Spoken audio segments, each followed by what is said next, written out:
நாம் மறைவுகளால் வாழ்த்து கர்த்தரை ஆசீர்வதிப்பாராக. அல்லேலூயா. சத்தமாக சொல்லுமா.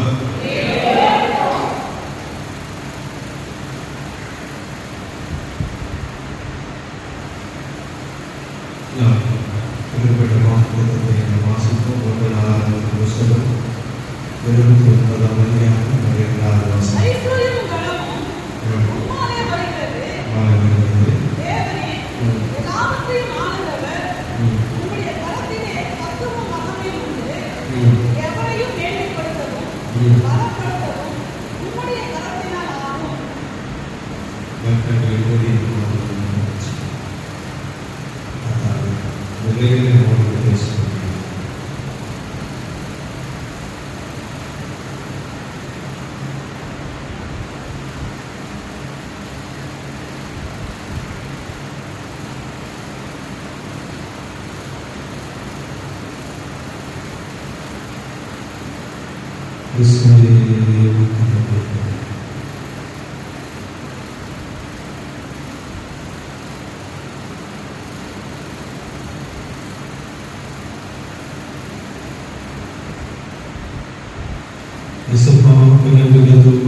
2வது வசனம்.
ஐஸ்வர்யமும் கனமும் உம்மாலே வருகிறது. தேவரீர் எல்லாவற்றையும் ஆளுகிறவர். உம்முடைய கரத்திலே சத்துவமும் வல்லமையும் உண்டு. எவரையும் மேன்மைப்படுத்தவும் பலப்படுத்தவும் உம்முடைய கரத்தினாலே ஆகும் என்று சொல்லப்பட்டது. நம்முடைய கரத்தினாலே எல்லாவற்றையும் செய்து முடிக்கவர் வல்லவராக இருக்கிறார். அல்லேலூயா. உம்முடைய கரத்தினாலே நாம் எவரையும் மேன்மைப்படுத்தவும்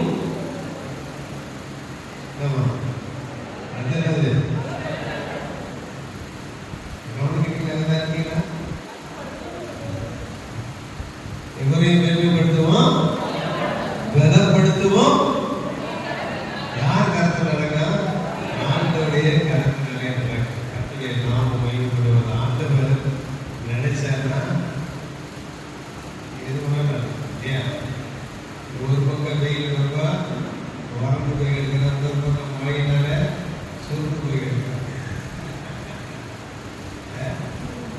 கர்த்தர் எல்லாவற்றையும் செய்ய வல்லவராக இருக்கிறார். செய்ய நினைத்தது யாராலும் தடைபட முடியாது.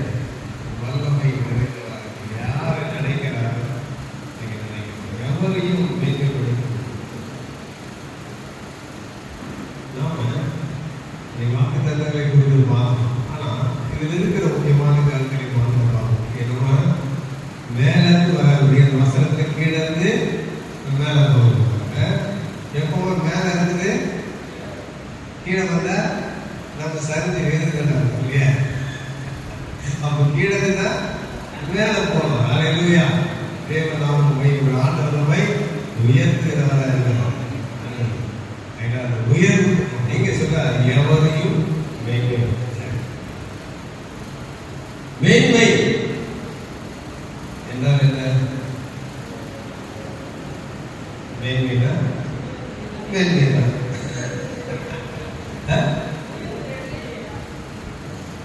புகழ்ச்சி எல்லாம் இங்க ஒரு ஃபர்ஸ்ட் கிளாஸ்ல கணம் சொல்ற கணமும் மேன்மை ஒண்ணா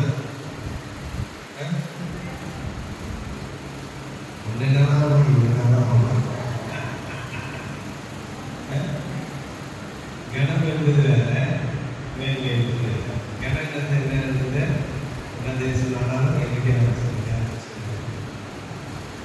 மேன்மை என்பது கணத்துக்கும் மேன்மைக்கும் வித்தியாசம் இல்லை.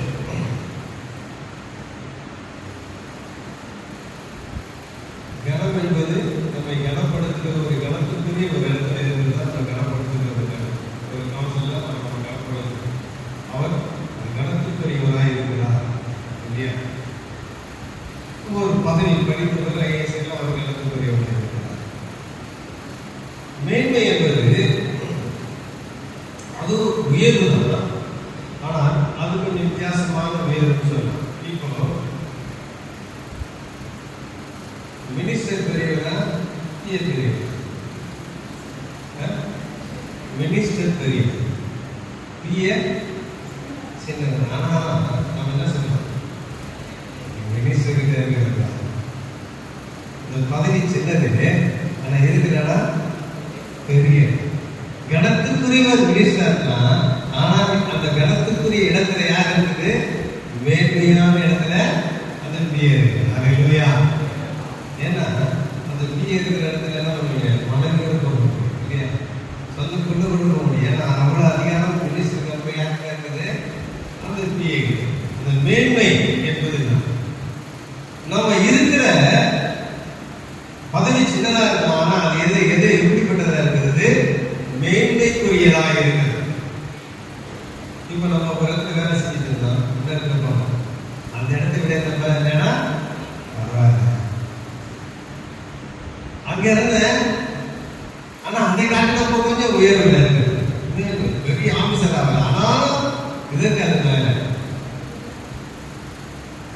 எனக்கு கீழே வந்த வேலை செய்யணும் பரவாயில்ல. ஆனா நான் ஒரு மேன்மையான இடத்துல இருக்கிறேன். அல்லேலூயா.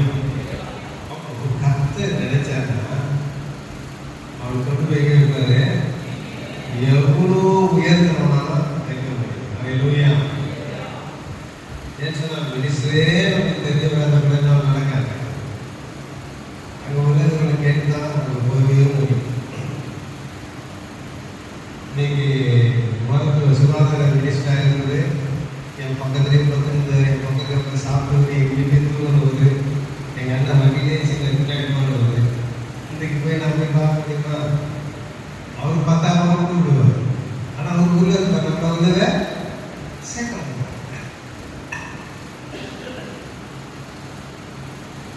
அப்போ எந்த சூழ்நிலையிலே இருக்கிறோம் என்பது முக்கியம். அப்போ கர்த்தர் நம்மை யாரு வேணாலும் வேலை தூக்கி வைக்கணும். இங்கே நடக்கிற ஒரு சம்பவம் 22வது வருஷத்துல அதிகாரிகள் வாசிங்க. மிகுந்த சந்தோஷத்தோடு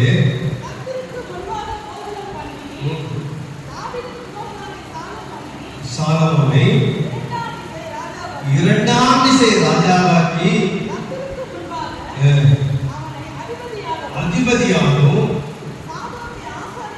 ஆசானும். இங்க சொல்றாரு, ஃபர்ஸ்ட் இவன் பிறக்கிறதே கடைசி படையிடத்துல பிறகு கடைசி பிள்ளை. அவன் ராஜா வாங்க நினைக்கும் போது மூத்தவனுக்கெல்லாம் ஆனா அவனை ராஜாவை ஆக்கிட்டார். ஆனா இங்க சொல்றாரு இரண்டாம் இசை, அதாவதுன்னா எல்லா மக்களுக்கும் முன்பாக மீண்டும் அவனை ராஜாவாக அபிஷேகம் பண்ணுகிறார். ஆனா அந்த ராஜாவுக்கு பின்னாடி யார் இருக்குது? தாவீது மறு போகிறவர் இருக்கிறார்.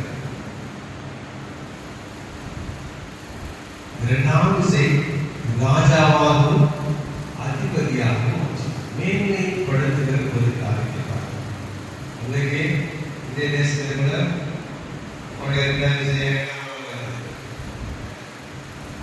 வர நினைக்கிறீங்களா? நினைக்கிறாங்க இரண்டாம் இசையை மீண்டுமாய் நல்ல ஆட்சியை கத்த வர செய்யும். என்ன சொன்னாங்க பார்க்கும் போது நான் இந்த வார்த்தையை அனுபவிக்க போதும் பிடிக்காது. அதுவும் நான் கடவுள் சொன்ன சுத்தமா பிடிக்காது. ஃபர்ஸ்ட் வந்தாரு நான் உங்கள் வேலைக்காரன். இப்ப என்ன சொல்றாரு? நான் கடவுள் கடவுள் பார்த்து சும்மா இருப்பாரா? இரண்டாவது சரீரமாக ஆட்சி பண்ணதே அந்த குடும்பம். அல்லேலூயா. கர்த்தராலே கூட அது ஒன்றுமில்லை. அப்போ எவரையும் அவர் மேன்மைப்படுத்த முடியும்.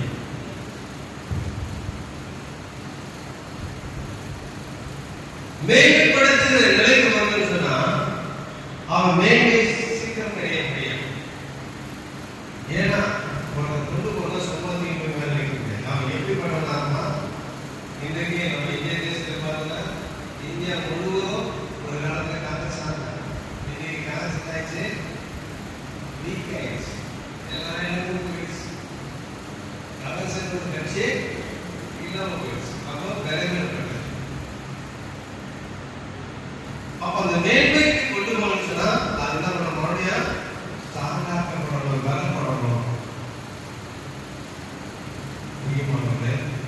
கர்த்தர் உங்களை மேன்மையாக மாற்றுவதற்காக பலவீனப்பட்டு இருக்கிற உங்களை கர்த்தர் பலப்படுத்துகிறவராக இருக்கிறார். அல்லேலூயா.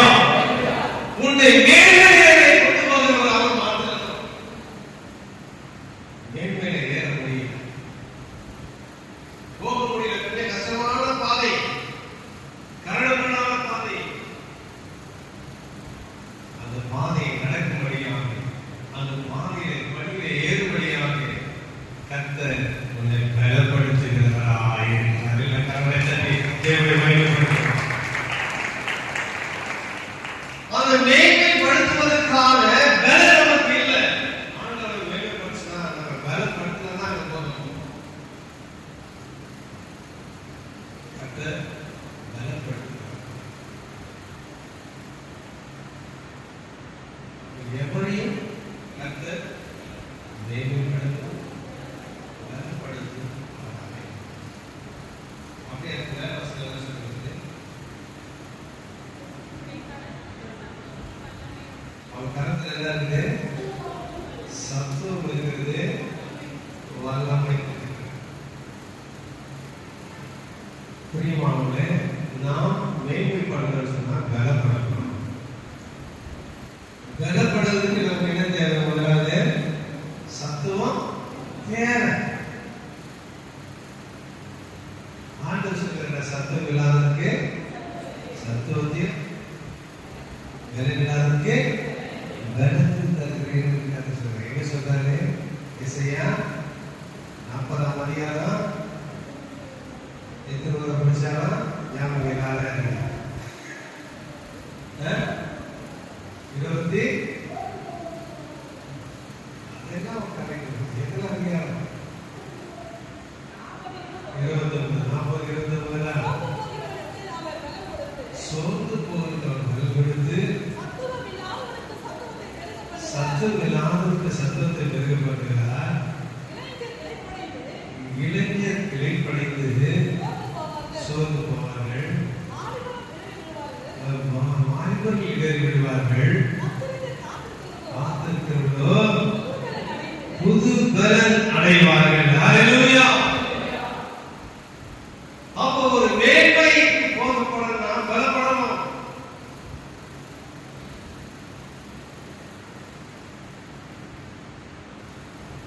அப்ப பலப்படணும் சொன்னா சத்தம் இல்லாத சத்தம் ஆக்கப்படணும். அந்த சத்தம் எதனால் ஆக்கப்படும்? வல்லமையினால ஆக்கப்படும். வல்லமை இல்லைன்னா சத்தம் கேட்கணும். வல்லமை என்பதற்காக தான் தாவீது கோலியாத்தை மாம்சத்தின்படியாய் 2 பேர் இந்த முறை யார் ஜெயிப்பாங்க? கோலியாத்தை ஜெயிப்பான். மாம்சத்தின்படி பார்த்தா யார் ஜெயிப்பான்? மாம்சத்தின்படி. ஆனா இவனுக்கு சத்துவம் இல்லை. ஆனால் கர்த்தருடைய வல்லமை அவனுக்குள்ளாக இருந்தது. ஹல்லேலூயா. கர்த்தர் அவனை சத்துவப்படுத்தினார். ஹல்லேலூயா. அப்ப சரீர பலன் அல்ல, ஆத்மீக பலன், மனதைரியம் முக்கியமானதாக இருக்கிறது. அவனை பார்ப்பதே கோலியாத் சொல்கிறான். அவன் கண்ணுக்கு எப்படின்னா ஒரு நாயை பருவத்தை சுற்றம் ஒன்றுமே இல்லாத அசாமாட்டா இருக்கும். என்ன சொல்றோம்? ஒரு கைது தூக்கி பார்க்க அளவுதான் தாவிது கோலியாத்துக்கு முன்னாடி இருக்கு. ஆனா அந்த உருவத்தை பார்க்காம நம்ம தெய்வம். ஹல்லேலூயா. கர்த்தருடைய வல்லமை நம்மை சத்துவப்படுத்தினது. ஹல்லேலூயா. சத்துவம் இல்லாத சத்துவத்தை கர்த்தர் கொடுக்கிறவராக இருக்கிறார். கழுதை போல புது பலன் எழுப்புகிறதை நாம் பார்க்கிறோம். அதனால்தான் சொல்றார், சவுல் கொண்டது 1000, தாவீது கொண்டதோ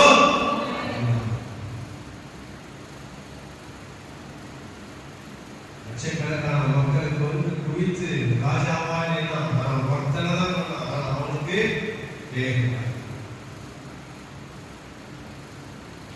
அப்போ 2வது சத்துவத்திலே பலப்படணும். சத்துவம் தேவனுடைய வல்லமையினாலே, நம்முடைய சுய பலத்தினால தேவனுடைய வல்லமையினால் இருக்கிறது. அதுக்கு மேல வாசிங்க. தேவன் எல்லாவற்றையும் மாறுகிறோம். முதலாவது நம்ம ஆண்டாதான் நமக்கு அந்த தைரியம் வரும்.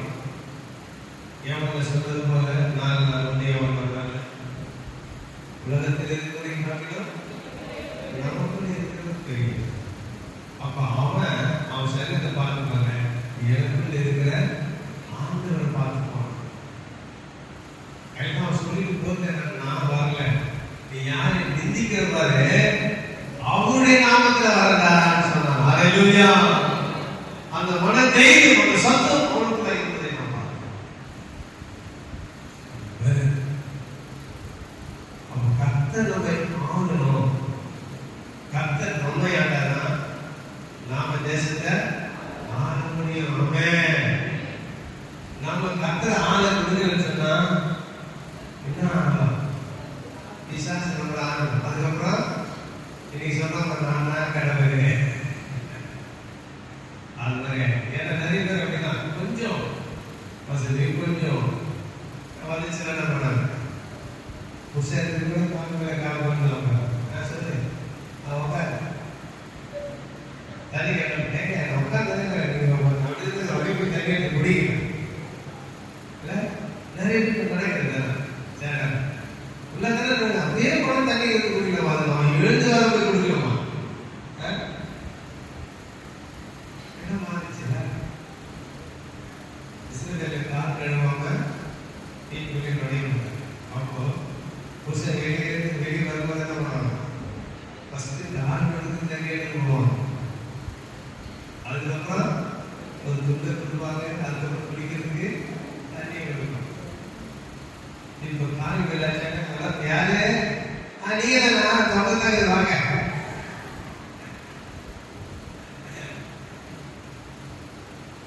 தொடர்ந்து எவ்வளோ இருந்தது உலகத்தெல்லாம் வாங்கிட்டு போயிட்டு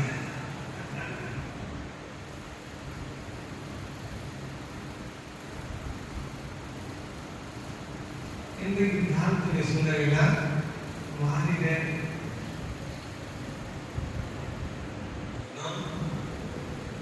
வேலைக்கு வரும்போதுனால வேலை வச்சுக்காங்க, வேலை செய்யணுமா?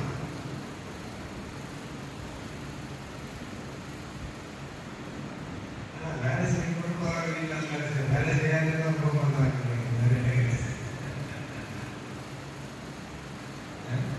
ஏன் வேலை செய்யறது ரொம்ப பாதிக்கப்பட்ட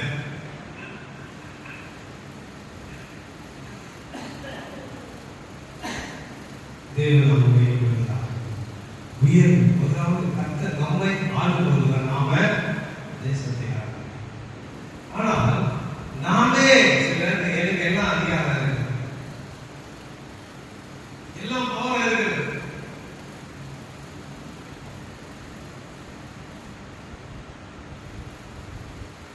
உங்களுக்கு என்ன படிச்சா ஒரு விட சம்பாதிக்க விட எல்லாத்துமே சொல்லி நினைச்ச நாசில குடும்பத்தில் சமாதானம் இல்லாமல் நிம்மதி இழந்து போகிறது. கர்த்தர் நம்மை ஆளும்போது கர்த்தர் நம்முடைய குடும்பத்தை ஆளுமையான அதிகாரத்தை கொடுக்கிறார், நம்முடைய குடும்பத்தை ஆளுமையான பெருமையை செய்கிறார். அல்லேலூயா. முதலாவது நேரம் நம்மை ஆளுவது நாம் அனைவரை ஆளுகிற அதிகாரத்தை கொடுக்கிறவராக. அதிகாரம் என்பது என்ன? ஆளுகை என்பது என்ன? ஆளுடைய ஆளுகை கொடுக்கும் போது ஆட்டோமேட்டிக்கா கூட சொன்னேன், நம்ம எல்லாம் உட்கார்ந்துட்டே இருப்போம். டக்குன்னு ஒரு அதிகாரி சரி ஒரு தோசை என்ன பண்ணுவோம், வாங்க தர இந்த சேர் இருக்குமா டக்குனு வாங்க சொல்லுவே இல்லையா, பார்த்த உடனே நம்ம என்ன பண்ணோம், பார்த்த உடனே எழுந்துட்டோம். இதுதான் அவன் சொல்லியது. இந்த அதிகாரம் யார் எப்படி வருகிறது, அவன் சொல்லியல தானாக மக்கள் அல்லேலூயா. இந்த ஆளுகை தான் கர்த்தர் நமக்கு கொடுக்கிறவர். நாம மரியாதையை தேடி போகிறதல்ல, நாம் போகும்போது நமக்கு இந்த மரியாதை நமக்காக காத்துக் கொண்டு இருக்கிறோம். அல்லேலூயா. அப்படிப்பட்ட கணத்துக்குரிய இடத்திலே கர்த்தர் செய்கிறவராக இருக்கிறார். அந்த கணம் நமக்கு மிகுந்தது. அப்ப நாம ஆளுப்படுத்துவது கர்த்தர் நம்மை ஆளுகிறவராக இருக்கிறார். இப்போ அதுக்கு மேல வசனத்துக்கு போங்க.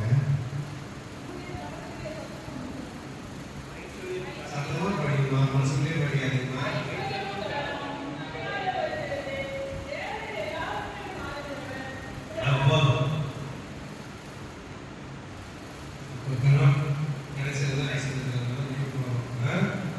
முடியும் போது நல்ல பணக்காரமா முடியும். அவர்தான் கடைசி நேரத்தில் பேசி ஏன்னா முதல்ல ஆசீர்வாதம் கொடுத்து கடைசியில் திருப்பி முடிச்சா அந்த ஆசீர்வாதமே கிடைக்காது. கொஞ்சம் சொல்ல போயிருந்தாங்க முதல் வார்த்தை அந்த மனது மறுநாளே வந்துச்சு.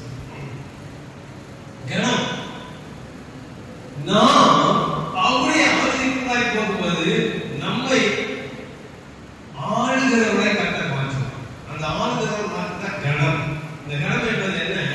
படிப்பினாக அல்ல, பணத்தினாக அல்ல, நமக்கு கொடுக்கப்படுகிற கணம். ஒரு கவுன்சிலரா இருக்கிற, ஒரு அதிகாரியா இருக்கிற, ஒரு மினிஸ்டர் சொன்னாச்சு அதிகாரம். ஒரு சிஎம் சொன்னா ஒரு மணி நேரத்துக்கு முன்னாடி என்னாச்சு, எல்லாம் கிளியர் பண்ணி ரெடியா இருக்கு. இவன் மடக்கிறது யாரும் போக முடியுமா? போக முடியாது. நம்ம எவ்வளவு பெரிய ஆனா இருக்கோம், என்ன பண்ணணும்? உச்சவர்கள் அன்றைக்கு ஒதுக்கி இடத்தை மதிக்காத வரேன். அதுக்கு ஐயோ வித்தியாசம் தெரியாது சார். ஏன் அந்த நேரத்துல கணத்தை யாருக்கு கொடுக்கணும்? வருகிற அதிகாரிக்கு கொடுக்கணும்.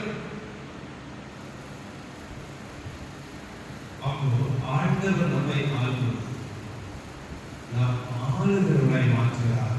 நம்ம ஆளுகிறவரை மாறுவதற்கான இங்கே வந்து நம்முடைய பிறப்பு, நம்முடைய வாழ்க்கை தரம் எப்படிப்பட்டது என்பதால் முக்கியம் இல்லை. கணம் எப்படி கிடைக்கிறது என்பது முக்கியமானது. வாசிப்போம்.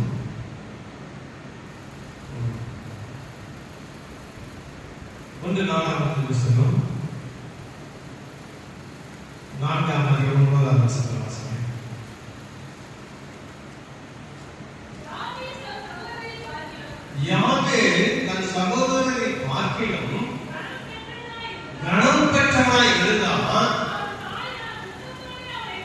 அவன் தாய் அவனை எப்படி பெற்றானா? துக்கத்தோடு பெற்றார். எல்லா சகோதரிகளும் எப்படியா இருந்தா கனம் பெற்ற அவனுக்கான ஒரு நல்ல ஒரு மரியாதை அவனுக்கு இருந்துச்சு. அவன் பிறப்பு எப்படியா இருந்தது? துக்கத்தோடு இருந்துச்சு. பொதுவா இந்த உலகத்துல பிறக்கும் போதும் இறக்கும் போதும் ஒரு சம்பவம் நடக்கும் இல்லையா? என்ன நடக்கும்? பிறக்கும் போது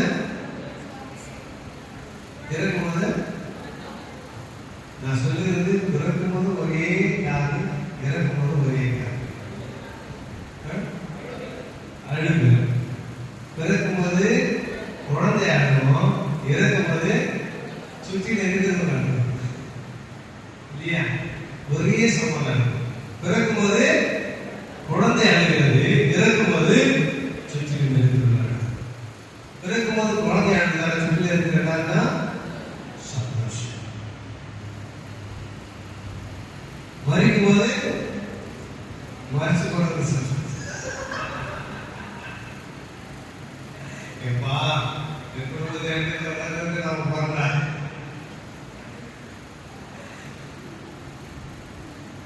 அதான் கொடுத்த இந்த பிரயாசத்தை விட்டு தன்னை பாருங்கள் போராடு வசனம் சொல்லுது.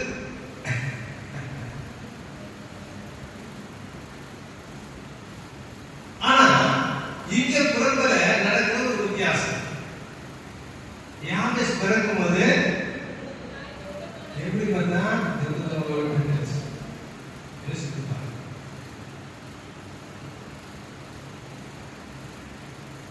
ஒரு குழந்தை பெற்றெடுத்த உடனே அந்த கும்பை நீங்க சொன்னீங்க என்ன பண்ண எல்லாரும் அந்த குழந்தை அழுதா கூட அழுதே தண்ணி படிக்க மாட்டாங்க. இந்த உலகத்துல ஒரு குழந்தை பார்த்தீங்கன்னா ஒரு குழந்தை பிறந்ததுக்கே சொல்லி எல்லா உலகங்களும் மறந்து நான் சிரித்த முகத்தோடு நான். ஆனா இங்க பெற்றெடுக்கும் போது ஒரு தாய் என்ன பண்றாங்கன்னா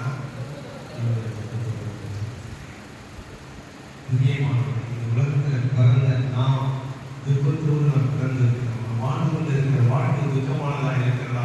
கர்த்தர் நேற்றைக்கு சொல்கிறார், இந்த சபை மத்தியிலே குடும்பத்தின் மத்தியிலே உன்னை கர்த்தர் கனப்பட்டவராய் மாற்றுகிறவராய் இருக்கிறார். எல்லா காரணத்தையும்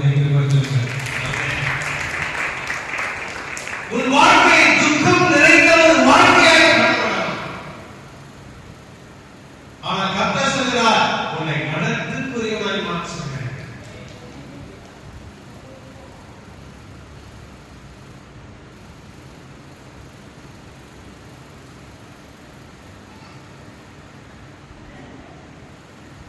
இப்ப பொதுவாக பாருங்க, நீங்க ஒன்றில் இருக்கீங்க, அவர் மூத்தவங்க 2 பேரு. இவங்க வெளியே போனோடனே கேட்கிறாங்க, நீங்க அவங்க என்னன்னா யார் பேரு? அந்த கணவன் பெற்ற யாரு? அவங்க பேர் சொல்லிட்டாங்க. நீங்க இவங்க தாயா? அவன் இறைவனா இருந்தாலும் சரி, அந்த கணவன் வரும்போது அங்கதான் நிற்குது. அல்லேலூயா. ஒருவேளை உலகத்தில் தள்ளப்பட்ட ஒதுக்கப்பட்ட யாராலும் சேர்த்துக் கொள்ளப்படாத ஒரு நிலையில் இருக்கிறார். கர்த்தர் உன்னை கடத்துக்குரியவராக மாற்றுகிறார்.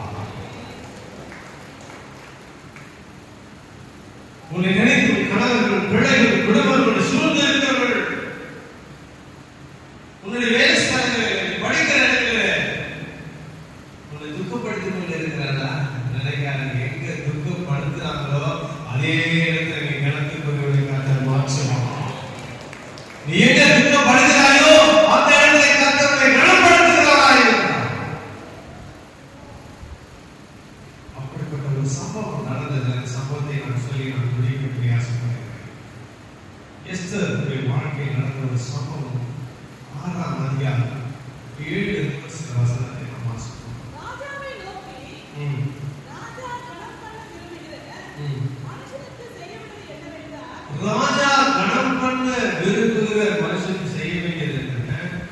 ராஜா உடுத்திக் கொள்ளுகிற ராஜ வஸ்திரமும் ராஜா ஏறுகிற ராஜா ஏறுகிற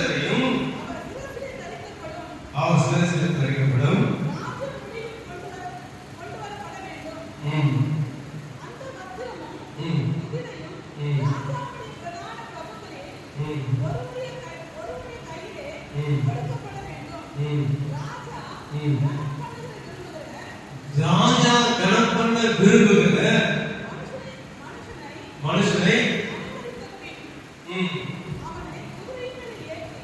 குதிரை மேல் ஏற்றி நகர வீதியில் விழாப்படி செய்து ராஜா கணம் பண்ண விரும்புகிற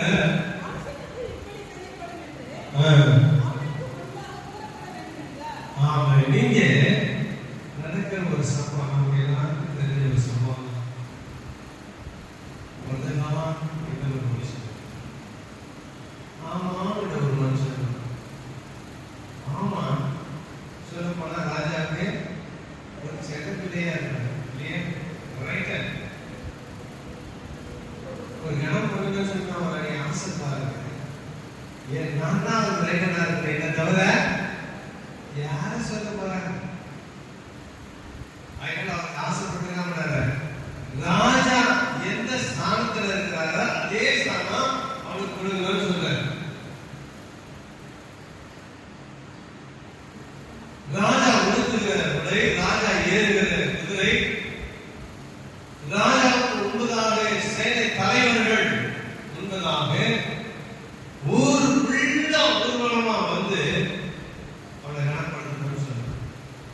யாரு? ஆமா, நடக்கத்தான் இருக்குன்னு சொல்லு. ஆனாங்க முடிஞ்சவா போனாங்க. முருகதா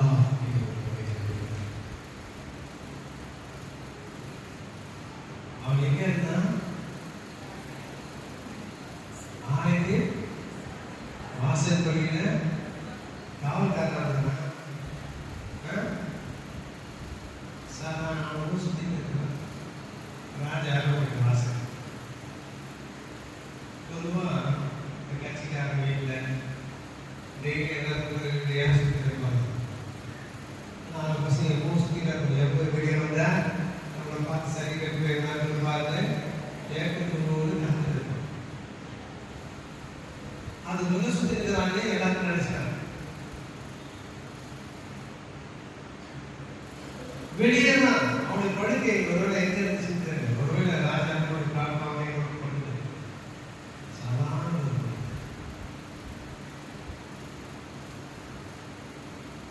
அங்கே இருக்கிற காவல்காரெல்லாம் ஒன்றுதான் பண்ணியிருப்பாங்க. ஏன் டெய்லி நீ சுத்தி இருப்பாங்க பேசி பேசி எல்லாரும் பழக்க மாட்டோம். நிறைய பேர் எனக்கு எல்லாம் போலீஸும் தெரியும், எப்படி தெரியுங்களா? எங்க காவல்காரங்க சுத்தி இருப்பவங்க டீ வாங்கிக்கிறது அவங்க பழக்கம் வாங்கிக்கணும். ஃப்ரெண்ட்ஸ் ஆகிடும். எங்க போலீஸ் தெரியும், அந்த போலீஸ் தெரியும். அது மாதிரி என்ன பழக்கம் வாங்கிட்டு அவன் தள்ளப்பட்ட நிலையில். ஆனால் ஒரு சமயத்தில் மரியாதை 30ஆம் வசனம் சொல்லுது, என்னை கனம் பண்ணுகிறவர்களே நான் கனம் பண்ணுகிறேன். அப்போ உடனே ஒரு காரியத்தை செய்கிறேன். என்ன செய்கிறான்? யூதரெல்லாம் அழிக்கும்படியான ஒரு திட்டம் வகுக்கப்படுகிறது. யூதர்களை அழிக்க திட்டம் வகுக்கிற நேரத்துல எல்லா யூதரை திரட்டணும். திரட்டி என்ன பண்ண, நீங்க எல்லாரும் உபவாசம் பண்ணுங்க. எங்க ஃபர்ஸ்ட் கர்த்தரை கனம் பண்ணுங்க. நம்ம சொந்த காரியத்தை ராஜ்யத்தியா இருக்க ஆனா அவன் நினைச்சானா நடக்காது. ஏன்னா ராஜா சொல்லிருந்தான் நடக்கும். ராஜா சாதாரண ராஜா வருது.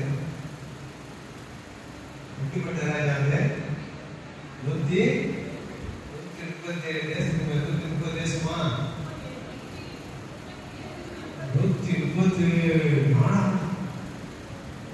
நம்ம இந்தியாவுல இருக்கு. இந்திய தேசம் முதல் இந்தியா தேசம் வரைக்கும் சொல்லணும். நம்முடைய இந்தியா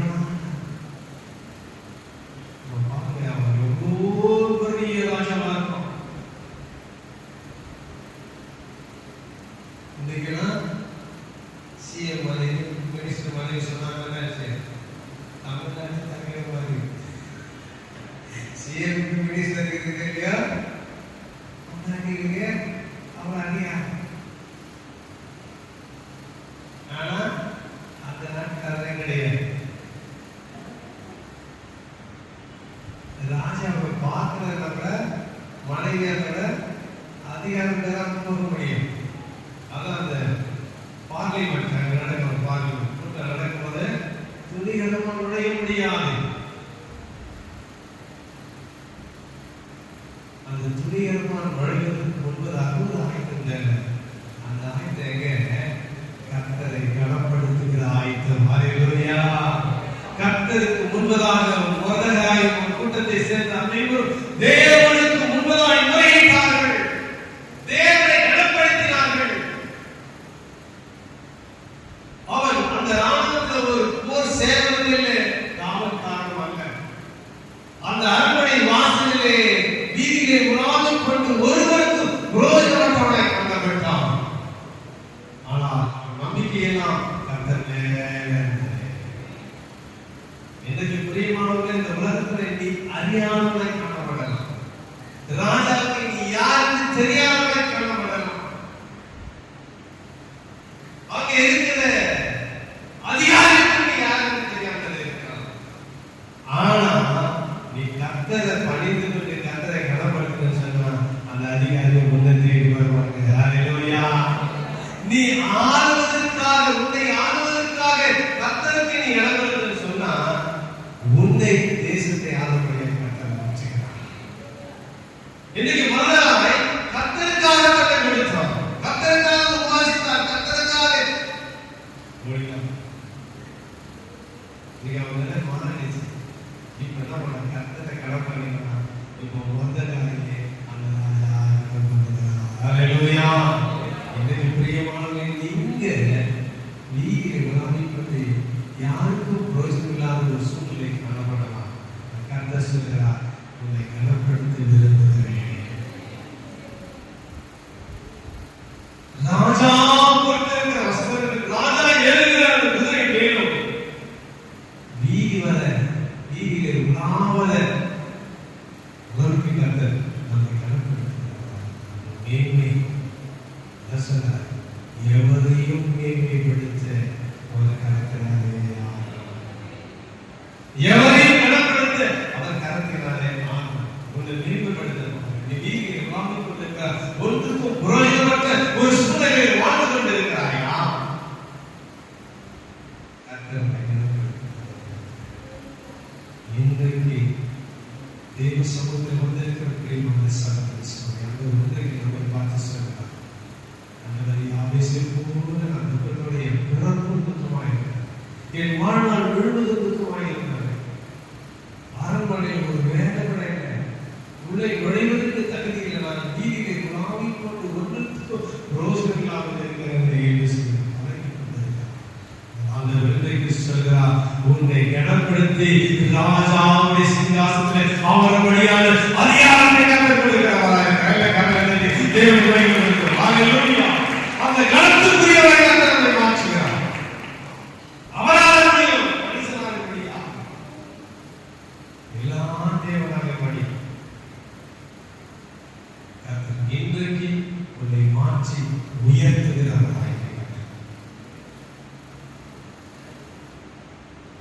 ஆண்டவரை கனப்படுத்து,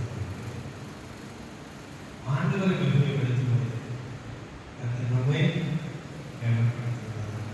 நாம் எங்களுக்கு ஒன்றுமே இல்லை நினைக்காதீங்க, நீங்க ஆண்டவருக்காக இருக்கிறீங்க. ஹல்லேலூயா. ஆண்டவர் உங்களை மேன்மையாக உயர்த்துகிறவராக இருக்கிறார். எப்படி உயர்த்துகிறார்? நாம நீதியில் இருக்கலாம். ஒரு வசனத்துக்குள்ள வாசிங்க, ஏசாயா 43:4 வாசிங்க.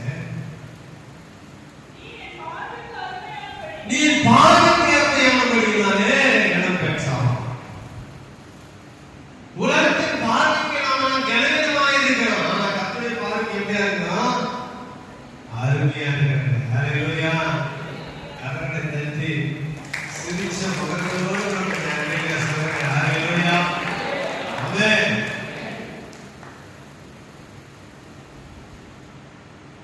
என்ன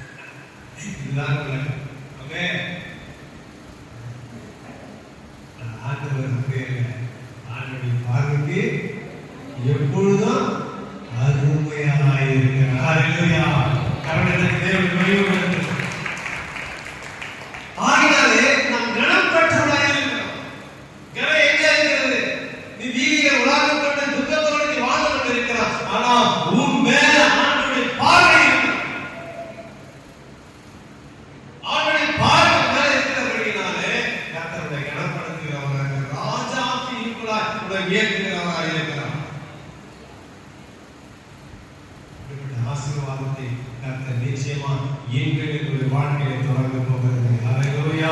அப்படிப்பட்ட மகிமையான காரியத்தை கர்த்தர் செய்ய போகிறார். இழந்த எல்லாவற்றையும் திரும்ப பெற்றுக் கொடுப்பார்.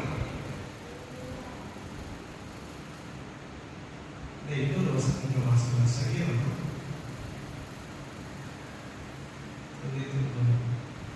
வாசிக்கலையா? 15 வசனத்தை வாசிங்க.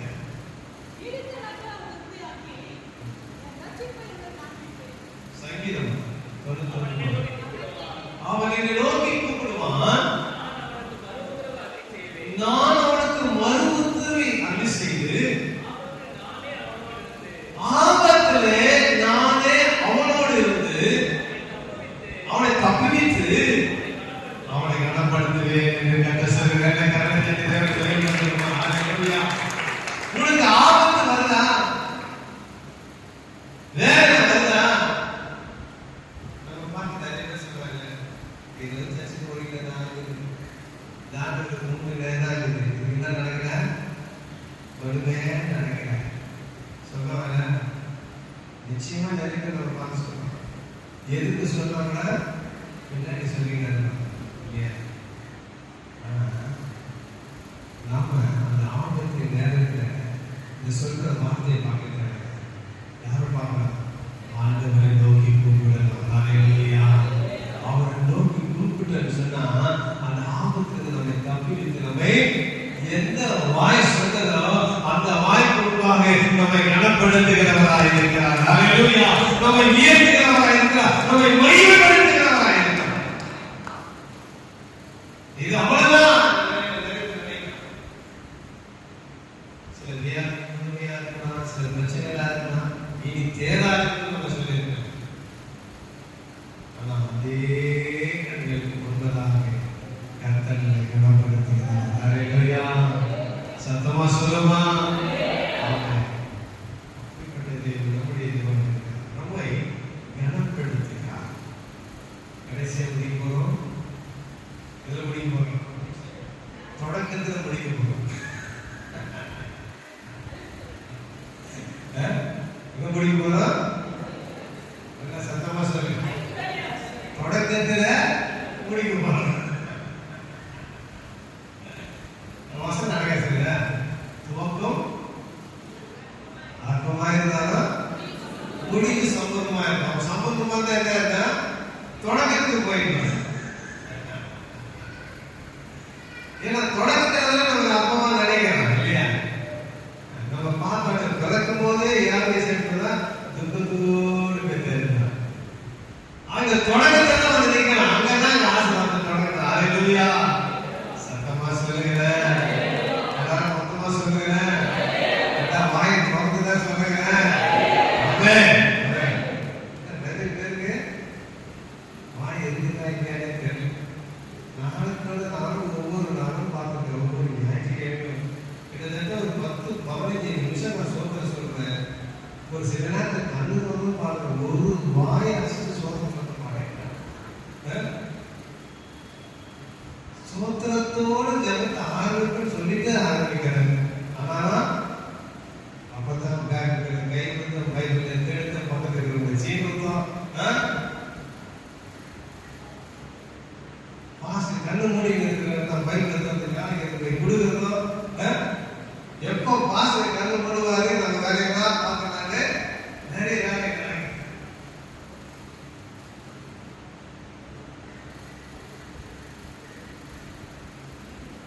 நான் கண்ணு மூடி வேலை செய்யறது, நீங்க கண்ணு மூடி கண்டதை தரிசிப்பதற்காக. ஹல்லேலூயா. இது கண்களை மூடுகிறது தேவனை பார்ப்பதற்காக. அப்ப தேவனை பார்க்கிற சமயம் தேவனை நம்மள இந்த 100 வருஷமா 100 வருஷம் மேல ஆயிடுச்சு. என் ஆத்மா கர்த்தரை சொல்லுகிறதை சொல்லி சொல்லி நானும் பார்க்கிறேன். ஒரு சில நேரத்தில் சொல்லாமலே நானும் மைக் வச்சு கம்மில் இருக்கிறேன். ஆனாலும் ஒருத்தருக்கு அந்த வசனமே தெரியாது.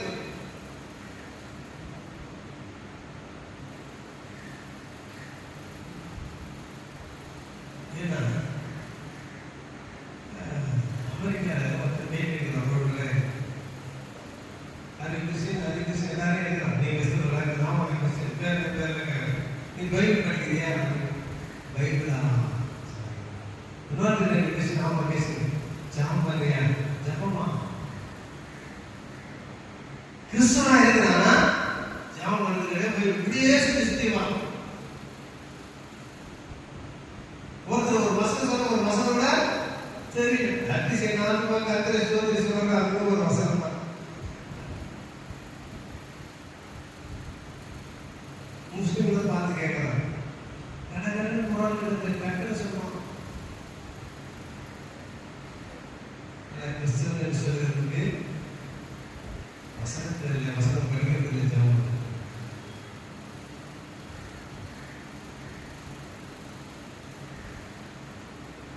ஆண்டுடைய பிள்ளைகளை வாழ்வது என்பது வசந்த வாழ்க்கை மாத்திரம். எப்போதும் அந்த புதிய நாவில இருக்கிறது சரியான எப்போதும் இருக்கிறாங்க வார்த்தை. ஆண்டவர் கனப்படுத்துகிற வெறுப்பு எப்படி கனப்படுத்துகிறார்? அவருக்கு கனப்படுத்துகிறார். ராஜாவுக்கு ஈக்குவலான ஒரு கனம்.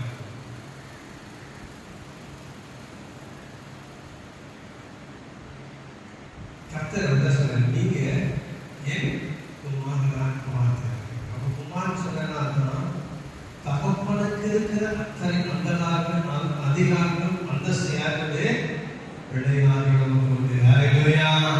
அப்படிப்பட்ட கணத்தை கர்த்தர் கொடுக்கிறவரா இருக்கிறார். ஆகினால்தான் நாம இயேசு நாமத்தை சொன்னாங்க, பிசாசு போடு வேலை நீக்குது. காரணம் என்ன? நம்மால இல்ல, அவருடைய பிள்ளையாய் நாம் இருக்கிறபடியினாலே, அவருடைய ஆலயங்களை கொடுத்தபடியினாலே நாம் இந்த உலகத்தை பிசாசு வல்லமை ஜெயிக்கத்தக்கதான ஆளுமையை கர்த்தர் நமக்கு கொடுக்கிறவரா இருக்கிறார். அந்த ஆளுமை பெற்றுக்கொள்ள வேண்டும் சொன்னா நம்மை அவர் ஆள வேண்டும். அவருக்குள்ளாய் நாம் வாசம் பண்ண வேண்டும். ஆண்டவரை கனப்படுத்தி உயர்த்துகிறார். அந்தஸ்துகளை கொண்டு போகிறார். இங்கே வாசித்தது போல 29ஆம் அதிகாரத்தில் 20 சொன்னது போல இரண்டாம் விசை சாலமோனை ராஜாவை அதிகாரியாக அபிஷேகம் பண்ணினார். இன்னைக்கு பிரியமானவர்களே, நாம இன்றைக்கு வந்திருக்கிற நோக்கம்னா இரண்டாம் விசையாக கர்த்தர் இன்றைக்கு உங்களை அபிஷேகித்து உங்களை கனப்படுத்தி உங்களை மேன்மைப்படுத்த அவர் வல்லவராக இருக்கிறார். இரண்டாம் விசையாக கர்த்தர் மீண்டுமாய் உன்னை அபிஷேக தைலத்துடன் அவர் நிரப்புகிறவராய் மேன்மைப்படுத்துகிறவராய். இப்போ தோகம் ஆரம்பமா மாறிச்சு. கர்த்தர் இன்னைக்கு முடிவு வாசித்தார். ஐஸ்வர்யம் கடைசியா பிள்ளைங்க ஐஸ்வர்யம். இந்த ஐஸ்வர்யம் எல்லாருக்கும் கிடைக்கிறது. ஆனால் ஐஸ்வர்யம் எப்படி வரும்? கொடுக்கிற தெய்வம் போயிருச்சு. ஏன்னா நம்ம இந்த சீக்கிரம் ஒருத்தர் கூப்பிட்டு ஜாப் பண்றாரு. உங்க அப்பா நம்பர் எவ்வளவுதானா? உங்க அப்பா நம்பர் இருக்கிற லட்சம் சேர்ந்துச்சு போறாரு. எப்படி அக்கௌண்ட் பண்ண செய்யலாம்? அக்கௌண்ட் அளவு போமா? நம்ம தேவை நல்ல தேவை கெட்ட தேவை? நல்ல தேவை. ஏன் நான் ஜாம் பண்ணி விளாசிட்டு அக்கௌண்ட்ல 10 லட்சம் வந்துருச்சு நான் சொல்றேன். 10 லட்சம் வந்துருச்சு. நான் நல்ல வேலை கெட்ட வேலை?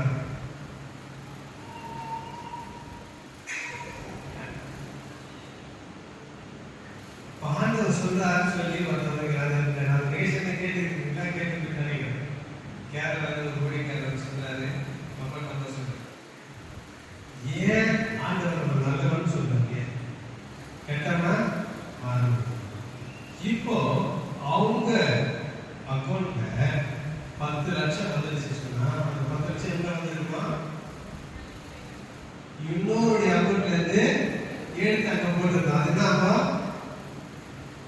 அது என்ன திருட்டுதானே. இன்னொரு அக்கௌண்ட் சேர்த்து போட்டாங்க திருட்டு. அப்ப அந்த அக்கௌண்ட் போட்டா திருட்டு இல்ல. இந்த அமௌண்ட் எது போய் எந்த அக்கௌண்ட் ஒரு பணம் வந்து சொன்னா என்ன பண்ணோம், ஏதோ நான் கதை போட்டு அடிக்கிறாங்க. ஒண்ணு அது கதை போட்டா இருக்கணும், ஒண்ணு இருக்க திருடி கொடுத்துருக்காங்க இல்லையா. இந்த காரியத்தை கண்டு ஒரு நாளும் செய்ய மாட்டார். ஐஸ்வர்யவனை பங்குறவர். அதுக்கான ஒரு காரியத்தை கண்டு சொல்ல வாசிப்போம். உபாகம புஸ்தகம் 8ஆம் அதிகாரம் 12ஆம் வசனம் வாசிக்கிறேன்.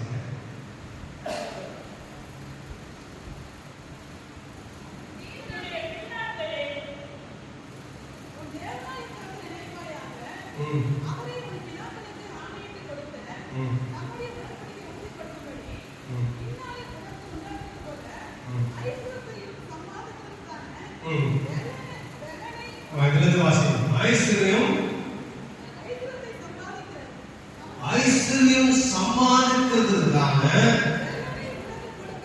பலனை உனக்கு கொடுக்கிறவர். நல்ல காரணத்தை தேவன் பத்திரமா ஐஸ்வர்யத்தை கொடுக்கிறாரு. எப்படி கொடுக்கிறாரு? ஐஸ்வர்யத்தை சம்பாதிக்கத்தக்கதான பலன் கொடுக்கிறாரு. எதுக்கு? திருடத்துக்கு இல்லாம திருடி நமக்கு போறது கூறி பிச்சை போட்டு வந்தே போட்டார். அதை சம்பாதிக்கிறதுனால பலன் கொடுக்கிறார். சத்துவம் இல்லாத சத்துவத்தையும் பலன் இல்லாததுக்கு பலத்தை கொடுக்கிறார். எதுக்கு? உன்னை கனப்படுத்துவதற்காகவும் உன்னை மேன்மைப்படுத்துவதற்காகவும் ஐஸ்வர்யம் சம்பாதிப்பதற்காக. நம்ம வீட்டிலே உட்காந்து கிடைக்கணும் கிடைக்காது.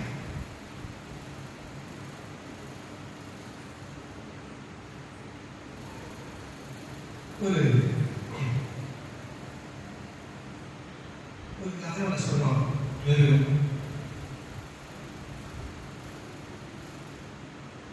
இடத்துல சிங்கம் புலி இருந்துச்சு.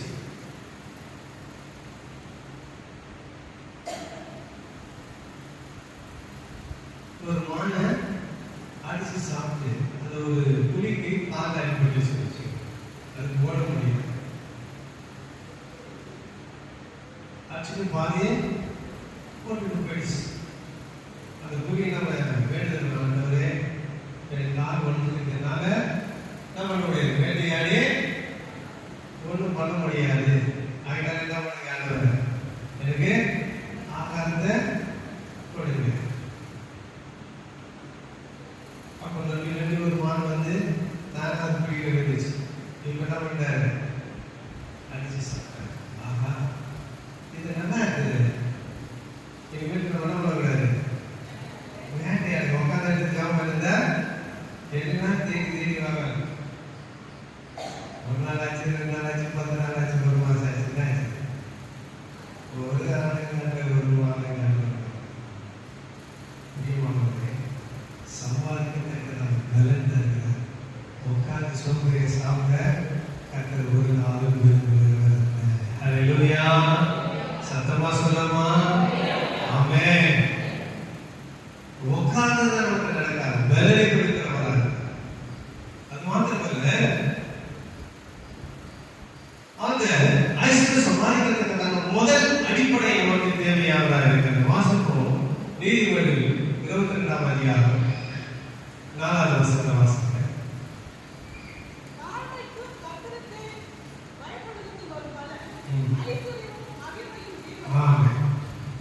இப்போ நமக்கு இந்த ஆசீர்வாதம், இந்த ஐஸ்வர்யம் எங்கிருந்து வருதுன்னா கர்த்தருக்கு பயப்படுதலாமே.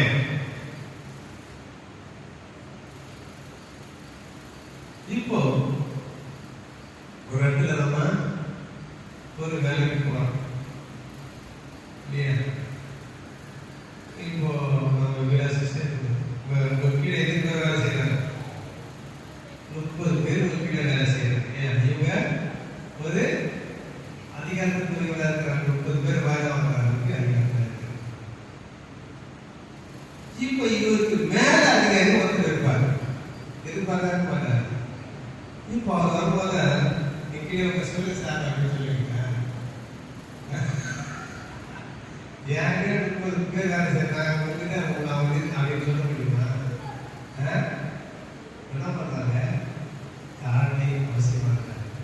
அப்ப என்ன பண்ணலாம்? கீழ்ப்படிங்க. நமக்கு கீழே அநேக வேலை செஞ்சாங்கன்னா நமக்கு மேலாளுக்கு நம்ம என்ன பண்ண தாழ்மை பண்ணணும், கீழ்ப்படிக்கணும். அப்போ ஒருவன் சம்பாதிக்கத்தக்கதான பலனை கற்றுக் கொடுக்கிறார். அந்த சம்பாதிக்கத்தக்கதான பலன் நமக்கு கிடைச்ச உடனே நம் மேலே இருந்து பயப்படக்கூடாது என்பதல்ல, நம்ம கீழ்ப்படிய வேண்டியது அவசியமாக இருக்கிறது. அதே நேரத்தில் நான் படிச்சுக்கிறேன், நம்ம சம்பாதிச்ச நல்ல பெரிய உத்தியோகத்தில் இருக்கிறேன், இனி என்னை யாரும் ஒன்றும் செய்ய முடியாதுன்னு சொல்லி அப்பா அம்மா கூட போது எல்லாரையும் அதிகாரம் போயிடலாம். ஆனால் கத்தத்துக்கு பயப்படாத போனா என்ன ஆயிடும்? ஒரு 0 ஆயிடும். அதிகாரிக்கு கீழ்ப்படிக்கணும். ரெண்டாவது கத்தருக்கா பயன்படுங்க. இந்த 2 காரியம் தான் நம்முடைய வாழ்க்கையில ஐஸ்வர்யத்தை கொடுக்கிறதா இருக்கு. அப்போ பலன்னா படிப்பு ஞானத்தினாலே சரிங்க உழைப்பினாலே நமக்கு இருக்கிற பிசினஸ் மூலமாக இன்வெஸ்ட் நிமித்தமாக கர்த்தர் நமக்கு கடவுள் பலனை நமக்கு கொடுக்கிறார். ஆனால் எதை செய்தாலும் அந்த தாழ்மையோடு கீழ்ப்படிதலோடு அந்த காலத்தில் இன்வெஸ்ட்மெண்ட் ஆகட்டும் வேலைகளாக. ரெண்டாவது கர்த்தருக்கு பயந்து இருக்கணும். நம்ம பணம் வந்து பெரிய ஆணையினால சில பேர் நிறைய பேர் நான் பார்த்துருக்கேன். பெரிய பெரிய சர்ச்சைலாம் பார்த்தீங்கன்னா உங்களால பாஸ்டர் பேசிட்டு இருப்பாங்க. உங்க அப்பா நல்ல கவர்மெண்ட் ஐஏஎஸ் பெரிய போஸ்டிங் இருப்பாங்க. போனால் நிறைய பேர் பார்த்துருக்கேன். பார்க்குறேன் நீ பாஸ்டர் வந்து உனக்கு யார் இருக்குது? ஆண்டவர் இருக்கிறார்.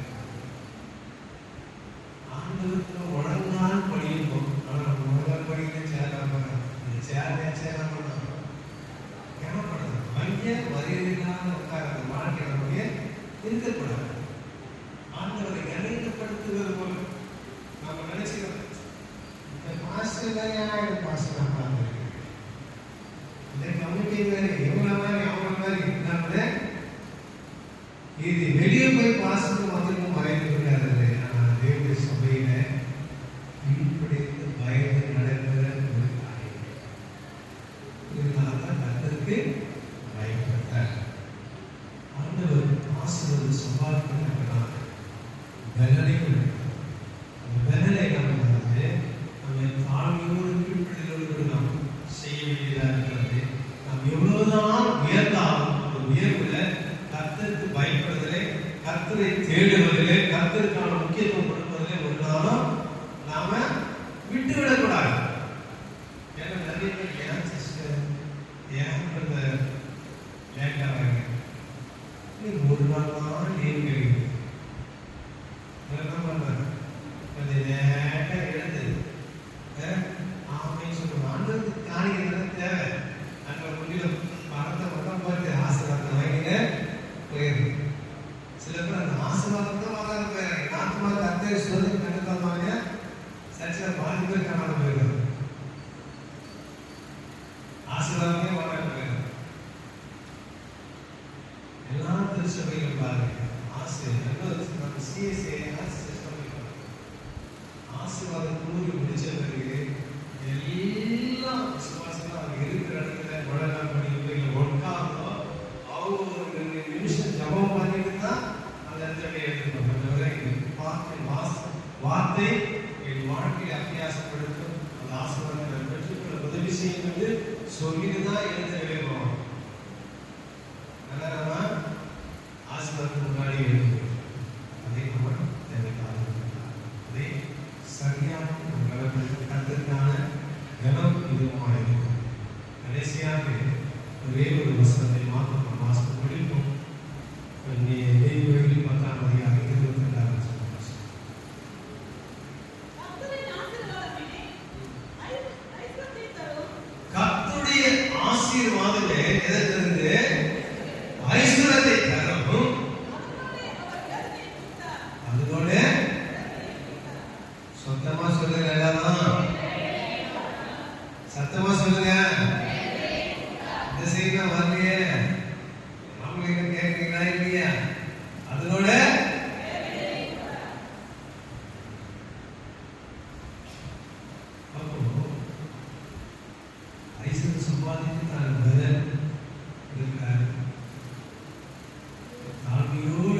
கத்தர் விருந்தாலும் பாட்டு பண்ணுவோம். பணம் எங்கேயா சம்பாதிக்கலாம்? நாம நல்லா இருக்கு, நல்லா ட்ரெஸ் போடணும், நல்ல கார் வாங்க, வீடு வாங்கணும். அது இல்லை முதல்ல. அதுக்கப்புறம் தான் அது முக்கியமானதுன்னா நான் பொதுவான காரியம் உலகத்தில் இருக்கலாம் சொல்ற காரியம். அது சம்பாதிப்பது, சாப்பிடுவது, வாங்கினோம் புந்த ஐஸ்கிரீம் பிரியாணி வச்சு சாப்பிடுவேப்பா இல்லையா? அப்போ இதுதான் வேலை. எல்லாத்தையும் கொடுத்துட்டு அதை நம்ம அனுபவிக்கணும்னா என்ன இது வேலை. அதுதான் பிரச்சனை. அப்போது ஐஸ்வர்யத்தை சம்பாதிப்பது பெரிதல்ல, நம் ஐஸ்வர்யமாய் வாழ்வது பெரிதல்ல, அதை அனுபவிக்கத்தக்கதான அந்த கிருபை கிடைக்கும். ஹல்லேலூயா. சத்தமா சொல்லுங்க, எல்லாரும் மொத்தமா சொல்லுங்க. அப்போ ஆசீர்வாதத்தை கத்தர் கொடுக்கிறார். அந்த ஆசீர்வாதத்தோடு ஒரு நாள் அவர் வேதனையை கொடுக்கிறதே கிடையாது. இதை வச்சு இதெல்லாம் சாப்பிடுங்க, ஜீரணம் பண்ண மாட்டேன், இதை நான் சாப்பிட மாட்டேன், இதில் எனக்கு கொலஸ்ட்ரால் இருக்கு எல்லாம் ஒன்றுன்னு சொல்லி அவாய்ட் பண்ணுறோம். இப்போ இந்த நம்ம பிள்ளைங்க நடக்குதா அது செல்லுபடி ஆகுமா? என்ன மெதுக நடந்தது, கொலஸ்ட்ரால் நடந்தது, என்னப்பா ஆச்சு, ஒரு கட்டு கட்டிட வேண்டியதுதான். இந்த நிலைமை எப்படியா இருக்கணும்? வயதான காலங்களில் இருக்கிறார். ஹல்லேலூயா. இந்த நிலைமை இதோட முடியக்கூடாது. அந்த ஐஸ்வர்யம் என்பது என்ன? வேலையில்லாத வாழ்க்கை.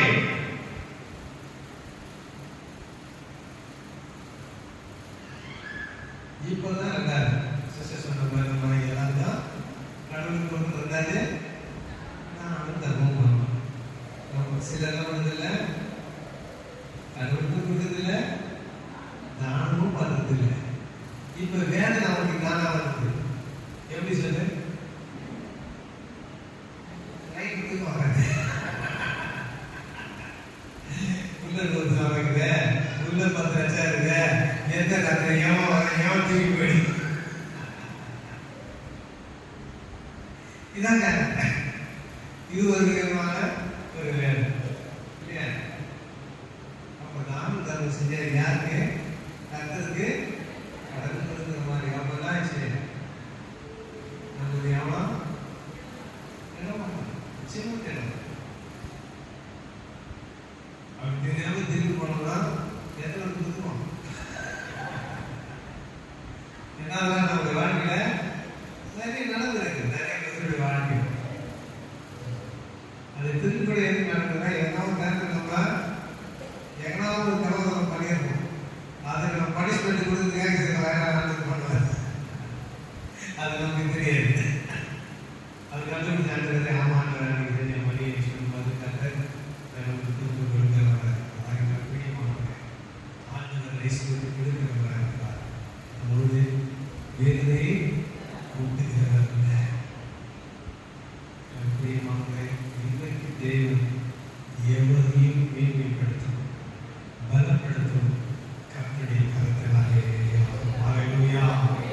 கரம் வல்லமை நிறைந்தது, கரமாக இருக்கிறது, மகிமை நிறைந்தது கரமாக இருக்கிறது. இந்த கரத்தினாலே நம்மை மேன்மைப்படுத்தி அவருடைய ஆசீர்வதிப்பார்.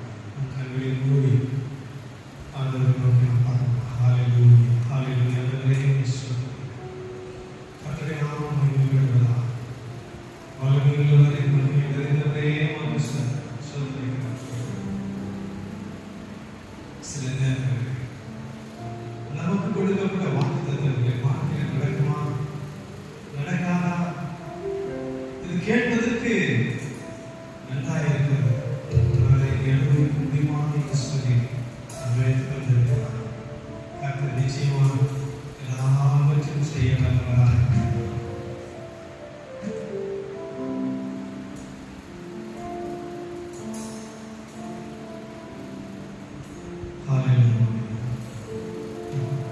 நடக்குமா நடக்காதா என சோர்ந்து போயிருந்தே, அற்புதம் நடக்காதா என்னை ஏகி போயிருந்தே எனக்கு அற்புதம் நடக்குமா நடக்காதா என்று சோர்ந்து போயிருந்தே ஒரு அற்புதம் நடக்காதா என்னை ஏகி போயிருந்தே நான் நினைத்திடாம் வேளையில் அற்புதம் செய்கிறேன் நான் நினைத்திடாம் வழியிலும் அற்புதம் செய்கிறேன் நான் நினைத்திடாம் வேளையில் அற்புதம் செய்கிறேன் நான் நினைத்திடாம் வழியிலும் அற்புதம் செய்கிறேன்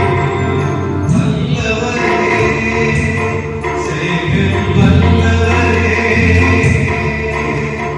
சொல்வதிலும் செய்வதிலும் உடன்பாடற்றவரே வல்லவரே செய்யும் வல்லவரே சொல்வதிலும் செய்வதிலும் உடன்பாடற்றவரே